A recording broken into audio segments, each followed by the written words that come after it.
এতিয়া প্ৰাঞ্জিত আপোনাৰ সৈতে সংযুক্ত হৈছোঁ এঘৰ ব্যক্তিৰ বাসগৃহত যেহেতু প্ৰকাণ্ড শিলৰ এটা অংশ খহি পৰিছে কথমপি প্ৰাণ ৰক্ষা পৰিছে হানি বিঘিনি নোহোৱাৰ পৰা বাচিছে এই পৰিয়ালৰ লোককেইগৰাকী এতিয়া প্ৰশাসনৰ তৰফৰ পৰা কেনেধৰণৰ ব্যৱস্থা কৰা হৈছে বা ৰাইজক সতৰ্ক কৰাৰ চেষ্টা কৰা হৈছে কাৰণ সেই অঞ্চলৰ লোকসকল যথেষ্ট আতংকত তেওঁলোকে সময় অতিবাহিত কৰিবলগীয়া হৈছে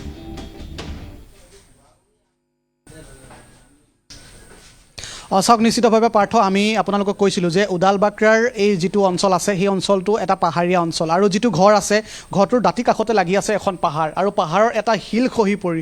ঘৰটোত যেনেধৰণে ক্ষতিগ্ৰস্ত হৈছে এই কথা বা এই ঘটনাই কিন্তু সকলোকে আতংকিত কৰি তুলিছে এতিয়া বাৰিষাৰ সময় গুৱাহাটী মহানগৰীত পূৰ্বতেও আমি এনেধৰণৰ বহু বাতৰি সম্প্ৰচাৰ কৰিছোঁ বহু লোক প্ৰাণহানি হৈছে কাৰণ এনেধৰণৰ বিষয়বোৰৰ পৰা হাত সাৰিবৰ কাৰণে দুৰ্যোগ প্ৰশমন বিভাগেই হওক বা কামৰূপ মহানগৰ জিলা প্ৰশাসনেই হওক তেওঁলোকে ততাতৈয়াকৈ বিভিন্ন কাম তেওঁলোকে কৰা দেখিবলৈ পোৱা গৈছে আৰু যিটো শিল কালি নিশাৰ ভাগত খহি পৰিছিল এই বাসগৃহত ইতিমধ্যে মই দেখুৱাইছোঁ আপোনালোকক এটা প্ৰকাণ্ড শিল আৰু বাৰিষাৰ সময়খিনি হোৱাৰ বাবেই পাহাৰসমূহ এতিয়া যথেষ্ট আচলতে কোমল হৈ পৰে মাটিৰ বহু অংশ কোমল হৈ পৰে আৰু এটা শিল ঘৰৰ ভিতৰ ভাগলৈ প্ৰৱেশ কৰিছে এইটো চাওকচোন এটা যথেষ্ট এটা বিশাল এটা শিল ঘৰৰ ভিতৰলৈ প্ৰৱেশ কৰিছে আৰু ৰতন দাস নামৰ যিগৰাকী লোকৰ বাসগৃহত এই ঘটনাটো সংঘটিত হৈছে এতিয়া গোটেই অঞ্চলটোত এক প্ৰকাৰ এতিয়া আতংকৰ সৃষ্টি কৰিছে কাৰণ এনেধৰণৰ যদি ঘটনা সংঘটিত হ'বলগীয়া হয় তেনেহ'লে আন যিসমূহ বাসগৃহ আছে বা যিসকল লোক থাকে সেই লোকসকলৰ ওপৰতো তেওঁলোকে এতিয়া শংকা প্ৰকাশ কৰিছে কাৰণ বাৰিষাৰ সময় হোৱাৰ বাবেই এনেধৰণৰ ঘটনা সংঘটিত হৈছে আমি পূৰ্বতে কৈছোঁ যে এই যিসমূহ বিষয় আছে বিষয়সমূহৰ পৰা হাত সাৰিবৰ কাৰণে দুৰ্যোগ প্ৰশমন বিভাগে ততাতৈয়াকৈ কাম কৰিছে গুৱাহাটী মহানগৰীত পূৰ্বেও আমি বাতৰি সম্প্ৰচাৰ কৰিছোঁ যে ৩৬খন পাহাৰত এনেধৰণৰ ভূমিস্খলন প্ৰৱণ এলেকা হিচাপে চিনাক্ত কৰিছে দুৰ্যোগ প্ৰশমন বিভাগে ৰতন দাস আছে আমি তেওঁৰ সৈতে অকণমান কথা পাতিম ঘৰৰ গৰাকী কালি নিশাৰ ভাগত এই ঘটনাটো সংঘটিত হৈছে গোটেই বিষয়টো ৭:০৫ মই এনেকৈ আপোনাৰ কৰ্মস্থলত আছিলোঁ তেতিয়া এনেকৈ ঘৰৰ পৰা ফোন কৰিলে যে এনেকৈ ডাঙৰ এটা শিল পৰিছে মই ভাবিছোঁ সৰু হ'ব কিবা এটা তেতিয়া ক'লে যে এনেকৈ বেডৰুমটো অলপ ক্ষতিগ্ৰস্ত হৈছে ৱালখন ভাঙিছে ফাটিছে কেটে গৈছে তেতিয়া মই ক'লো নাই সেইটো ডাঙৰ হ'ব আহি চালোঁ যে বহুত ডাঙৰ শিল তাৰপিছত প্ৰশাসনে ফোন কৰিলোঁ থানাত ফোন কৰিলোঁ আপোনাৰ ফায়াৰ ব্ৰিগেডত ফোন কৰিলোঁ তেওঁতে এনেকৈ আহি চলে চক্ৰ বিষয়া ছাৰো আহিলে আহি চালে ৰাতিটো থাকিব মানা কৰিলে ৰাতিটো বেলেগত আছিলোঁ ক'ত থাকিলে আপোনালোকে বেলেগত কিবাত আছিলোঁ ওচৰতে তাই ৰাতি নাথাকিলোঁ ৰাতিপুৱা আহি ভালকৈ চালোঁ যে বহুত ডাঙৰ শিল এই ওপৰৰ পৰা হৈ আহিছে শিল আৰু আপুনি অকণমান আহকচোন আমি কথা পাতোঁ আপোনাৰ যিখন ৱাল আছে ৱালখনৰ দাঁতিতে লাগি আছে আপোনাৰ পাহাৰখন বা শিল এতিয়া ইয়াতে আছে পূৰ্বতে এনেধৰণৰ আপোনালোকে আশংকা কৰিছিল যে শিল খহি পৰিব সাৱধানে থাকিব লাগিব এনেধৰণৰ নাই তেনেকৈতো পোৱা নাই আগতে তেনেকৈ ইমান এটা যে শিল পৰিব বুলি আমি যেতিয়া কিনিছোঁ মাটিটো এনেকৈ আছিল আমি আৰু কৰা নাই এইটো মাটিটো আমি কৰ্মচাৰী এৰি দিছোঁ সিমানখিনি তো পূৰ্বত এনেকৈ ইমান ডাঙৰ শিল কেতিয়া অহা নাই সৰু মাটিৰ টুকুৰা আহিছে দলিটো মাটিৰ পাহাৰৰ ওচৰতো আহি পৰে ডাঙৰ কথা নহয়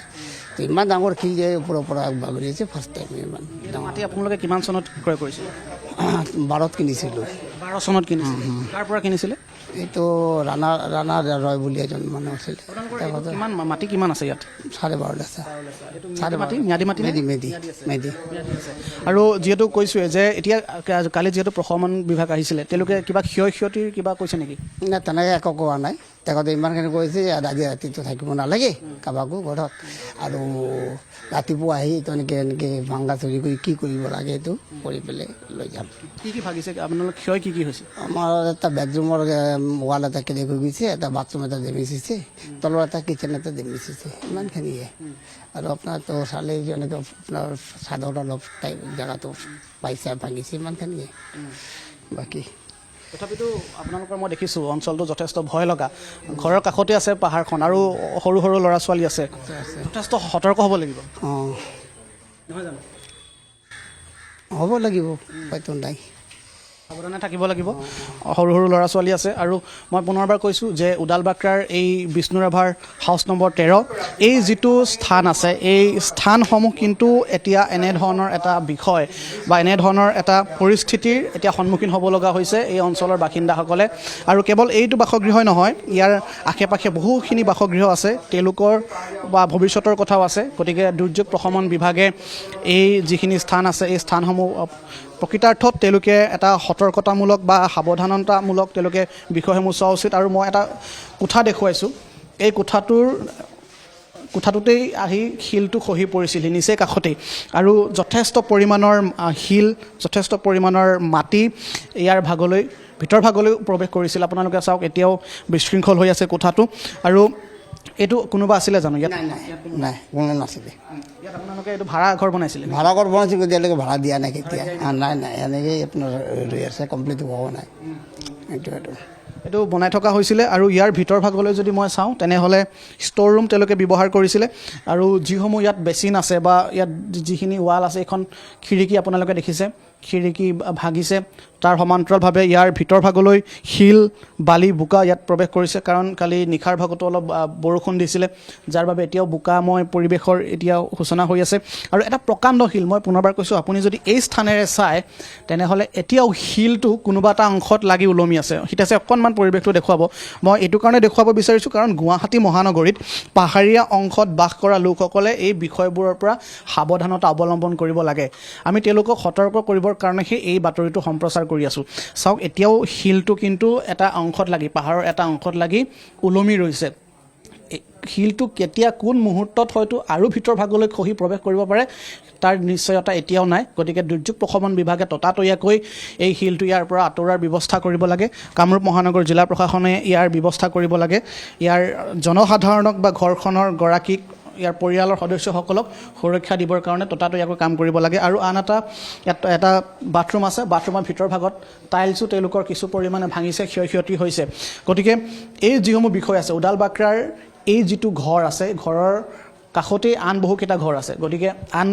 লোকসকলৰ এতিয়া জীৱনৰ প্ৰতি তেওঁলোকৰ শংকা আহিছে কাৰণ মই পুনৰবাৰ কৈছোঁ যে গুৱাহাটী মহানগৰীত বাৰিষা হ'লেই পাহাৰৰ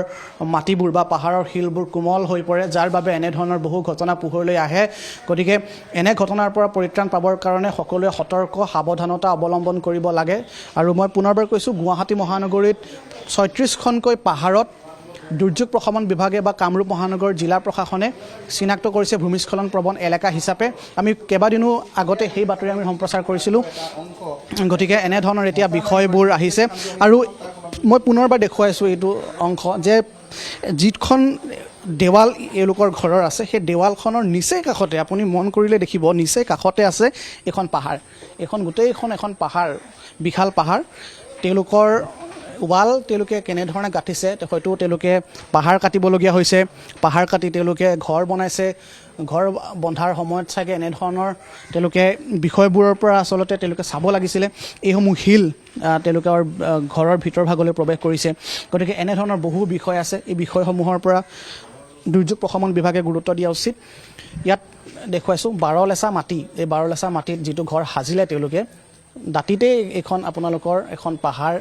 মই দেখুৱাইছোঁ পাহাৰ লাগি আছে গতিকে এনেধৰণৰ কিন্তু বিষয়বোৰৰ পৰা মই পুনৰবাৰ কৈছোঁ গুৱাহাটী মহানগৰীৰ পাহাৰীয়া অঞ্চলত বাস কৰা লোকসকলে সতৰ্ক হৈ থকা উচিত সাৱধানতা হৈ থকা উচিত কাৰণ কেতিয়া এনেধৰণৰ ঘটনা সংঘটিত হয় কোন সময়ত সংঘটিত হয় সেয়া কিন্তু কোনো ধৰণৰ নিশ্চয়তা নাই গতিকে সকলোৱে সতৰ্ক হৈ থকাৰ যথেষ্ট প্ৰয়োজনীয়তা আছে আৰু পূৰ্বেও আমি দেখিবলৈ পাইছিলোঁ বিৰুবাৰীত এনেধৰণৰ এটা অনাকাংক্ষিত ঘটনা সংঘটিত হৈছিলে এগৰাকী 8 বয়সীয়া ব্যক্তিৰ তেওঁলোকৰ প্ৰাণহানি হৈছিলে সেই ভয়ংকৰ ঘটনা মাৰ নাযাওঁতেই গুৱাহাটী মহানগৰীত এনেধৰণৰ পুনৰ ঘটনা যদিও কোনো লোকৰ প্ৰাণহানি হোৱা নাই বহু বিশেষ বস্তুৰ ক্ষয়ক্ষতি হোৱা নাই তথাপিও কিন্তু শংকা আছে এতিয়াও যথেষ্ট পৰিমাণে শংকা থাকিব কাৰণ এখন সুউচ্চ পাহাৰখনৰ ওপৰ ভাগত আৰু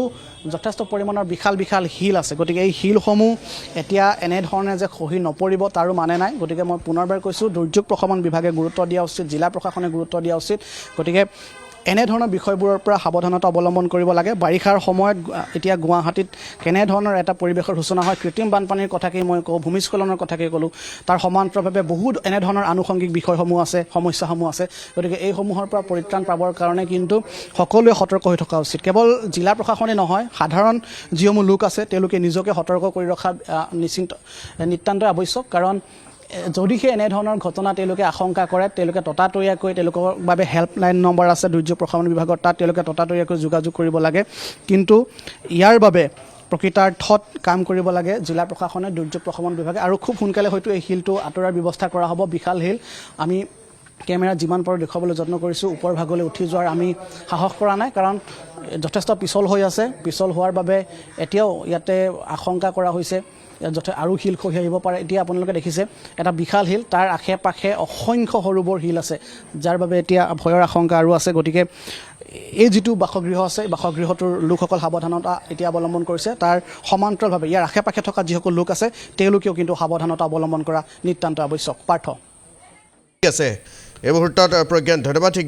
ক্ষমা কৰিব প্ৰাঞ্জিত ধন্যবাদ জ্ঞাপন কৰিছোঁ সবিশেষ তথ্যখিনি জনোৱাৰ বাবে আৰু সেয়া আছিল উডাল বাক্ৰাৰ পৰা পোনপটীয়া সম্প্ৰচাৰ আমাক দেখুৱালে সতীৰ্থ সাংবাদিক প্ৰাঞ্জিত চ্যুতি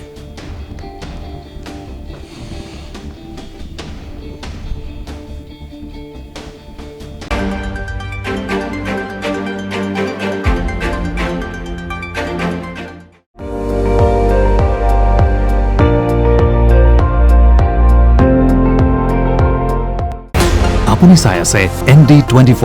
সৰ্বশ্ৰেষ্ঠ নহয় সৰ্বোত্তমৰ দৌৰত